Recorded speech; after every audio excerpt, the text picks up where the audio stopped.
Eu não sei se você conhece o professor Pierluigi, mas independente de quem você seja, ou do que você quer ser, ou de quantos anos você tem, você deveria conhecer. Esse querido professor é o escritor de um dos melhores livros sobre inteligência e autodesenvolvimento que você vai conhecer na sua vida. Muito melhor do que qualquer livro de autoajuda ou post que você vê no Instagram com intuito motivacional. O livro Aprendendo Inteligência, do professor, é basicamente um manual de sobrevivência, como ele mesmo diz, sobre como ser mais inteligente. Por mais que possa parecer simplesmente uma promessa vazia ou uma promessa que todo mundo faz, é um dos melhores livros que você vai conhecer sobre o tema e é sobre ele que eu vou falar hoje. Durante esse vídeo eu vou passar, óbvio, de forma resumida e eu recomendo muito que você leia o livro depois dele, mas os principais pontos que o professor aborda no livro e vou tentar explicar resumidamente cada um deles para que você consiga ter uma ideia do quão você precisa se aprofundar mais nesse livro e conhecer o professor. Ele tem diversas palestras no YouTube também, mas vamos lá. Como ser inteligente? De início, a principal crítica que o professor faz é com a forma como o sistema de educação brasileiro trabalha, porque é evidente para todo mundo que o nosso sistema de educação ele é muito falho e justamente porque ele não busca fazer o aluno aprender, e sim simplesmente ter nota suficiente para passar na prova, para a escola ter um bom índice para o governo e para parecer lá para fora que a gente tem uma educação correta, uma educação boa, o que é uma tremenda mentira. Nossa população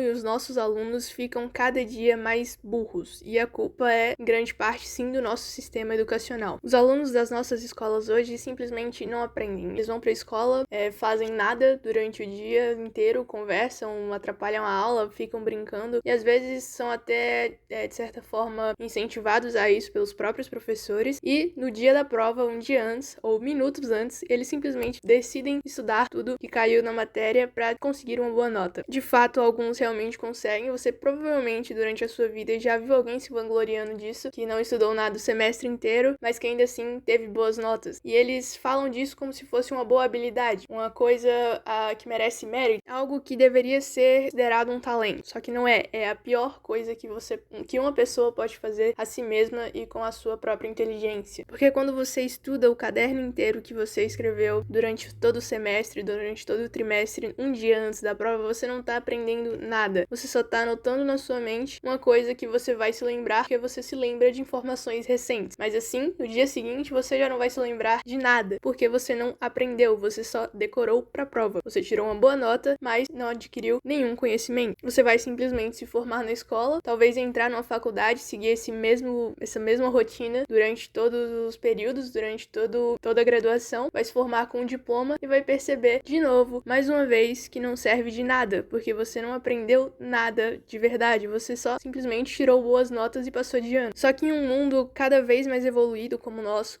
onde a tecnologia e a inteligência artificial vem tomando cada vez mais empregos e cada vez mais pessoas, a mão de obra tem diminuído bruscamente. E as pessoas, a empresa, o mercado, ele não busca mais simplesmente diplomas, ele busca pessoas realmente capazes, realmente inteligentes. Mas como que você vai ser alguém realmente inteligente se tudo que você fez durante todos esses anos foi apenas tirar boa nota? Você só passou de ano, você não aprendeu definitivamente nada, você não cultivou e nem melhorou nenhuma habilidade realmente verdadeira sua. Essa é a principal crítica que o professor faz na primeira parte do livro, e agora a gente vai entrar na parte que realmente explica como estudar. E a primeira parada nesse manual de como estudar é definitivamente quando estudar. Ou seja, vou te dar um spoiler aqui, não é num dia anterior, antes da prova. E se você tem essa mania, você precisa acabar com ela agora para o seu próprio bem, para o bem da sua própria inteligência, da sua própria capacidade cognitiva. Então, para entender primeiramente quando estudar, vamos fazer aqui uma pequena analogia com o sistema operacional de um computador. Se você entende um pouquinho de computador, vai saber o que é a memória RAM e o que seria o HD do computador. Na memória RAM é onde o computador ele reserva as informações que vão ser usadas com rápido acesso. Então elas não estão salvas 100%, mas elas estão ali para que você possa ter acesso a elas rapidamente. Já no HD, as informações elas ficam salvas por muito mais tempo tempo, assim, muito mais seguras, no caso do sistema operacional. Mas, por exemplo, se você precisa buscar alguma informação no HD, o seu computador, ele demora mais para ter acesso a essa informação, te entregar essa informação, do que se essa informação estiver na memória RAM. E é basicamente assim que funciona no seu cérebro. Quando você quer aprender alguma coisa, você precisa salvar essa informação no seu HD. Se você precisa dela, por exemplo, um dia antes da prova, aí você salva na memória RAM para no dia da prova você ter acesso rápido. Mas como eu falei, o que fica na memória RAM some. Então, se você quer realmente aprender, você precisa salvar essas informações no HD. Mas como que a gente salva essas informações no HD? Simples. Entenda que durante todo o seu dia, tudo que você vê, tudo que acontece no seu campo de visão, na sua cognição, tudo que você tem acesso, fica salvo na memória RAM, ali na memória de curto prazo, para você conseguir ter um acesso rápido e fica ali. Quando você vai dormir, quando você se deita para dormir, durante o período do sono, a sua mente vai separar o que ela vai jogar fora de que tá na memória RAM e o que ela vai pegar da memória RAM e salvar no longo prazo, na memória de longo prazo. Por isso que o sono, ele é extremamente importante no processo de aprendizado também, porque é durante o sono que o nosso cérebro realmente guarda as informações e deixa elas fixadas na gente. Eles não simplesmente jogam fora. Mas para isso a gente precisa garantir que ele guarde as informações do estudo, por exemplo, no HD externo. Mas como que a gente pode fazer isso? Olha, imagina que o aprendizado é como desenhar na areia. Quando você vê a aula de manhã, por exemplo, se você estuda de manhã, você assiste a aula de manhã, você tá desenhando na areia com o seu dedo. E à noite, quando o mar subir e a água vir sobre o seu desenho, se você só tiver desenhado nele com o dedo, ou seja, se você só tiver assistido a aula de manhã, ele vai simplesmente levar as informações e no outro dia você não vai ter a menor ideia do que você estudou. Então, para garantir que o nosso cérebro não carregue as nossas informações pro lixo, a gente precisa fazer com que esse desenho na areia fique mais profundo. Então, a gente precisa escrever na areia com uma espécie de graveto, de modo que o desenho fique mais profundo e assim, quando a água vier à noite e for levar o lixo embora, aquelas informações vão permanecer na areia. Mas como que você escreve com esse graveto na areia? Você precisa rever essa informação no mesmo dia antes de uma noite de sono. Ou seja, você precisa realizar atividades sobre aquele conteúdo. Você precisa revisitar aquele conteúdo de alguma forma. A aula dada hoje é a aula estudada hoje antes que se passe uma noite de sono. Esse é o principal lema do professor que ele repete muitas vezes no livro, repete nas palestras e sempre para tentar ao máximo fixar isso na mente das pessoas. Porque só assim você vai conseguir realmente salvar as informações na memória de longo prazo. Ou seja, quando você estuda de manhã, você vai à aula de manhã, você assiste a aula de manhã. Você não está aprendendo, você está entendendo. A aula, ela serve exatamente para que você entenda. Você não aprende na aula, você aprende em casa. Você aprende quando você está carcando fundo na areia com graveto, quando você está revendo aquele conteúdo por meio de atividades ou por meio de questões abertas, você está fazendo a sua mente funcionar com aquele conteúdo, usando aquilo de fato. Então, se você estuda de manhã, você precisa fazer atividades à tarde. Se você estuda à tarde, você precisa fazer atividades à noite. Se você estuda à noite, você precisa ir dormir 40 minutos mais tarde, mas ainda assim fazer atividades e rever aquele conteúdo, estudar aquele conteúdo antes que se passe uma noite de sono. Se você estuda à tarde, você não vai rever aquele conteúdo na manhã do dia seguinte. Você precisa rever ele no mesmo dia antes que se passe uma noite de sono, antes que a sua mente faça a consolidação e jogue o lixo no lixo. Outra coisa muito importante também nesse processo de consolidação da matéria, do assunto, da memória de longo prazo, é que ele é muito atrelado também à nossa carga emocional, porque nós somos emocionais. Ou seja, se é um conteúdo que você normalmente gosta, é muito mais fácil que você se recorde dele, porque ele está associado a uma carga emocional positiva. Da mesma forma, se é um conteúdo, um professor, quando você tem muito medo, aquela associação a uma carga negativa também facilita essa consolidação na memória. Por isso que alguns professores por aí chegam na sala dizendo que, nossa, ninguém passa nessa matéria, porque eles descobrem meio que essa tática e eles tentam fazer os alunos aprenderem por meio de associação a esses sentimentos negativos, a esses sentimentos de medo. Agora, por exemplo, um assunto a qual você é indiferente e a qual não faz nem sentido pra você, você é o que você normalmente mais esquece. Um exemplo disso é, por exemplo, uma aula de matemática na qual você não tá entendendo porcaria nenhuma, mas o seu professor vai lá e conta uma piada no meio da aula e você se mata de rir. Você, normalmente, no outro dia seguinte, não vai se lembrar nem um pouco da matéria, mas com certeza vai se lembrar da piada, porque ela foi associada a uma carga positiva emocional. Outro ponto importante sobre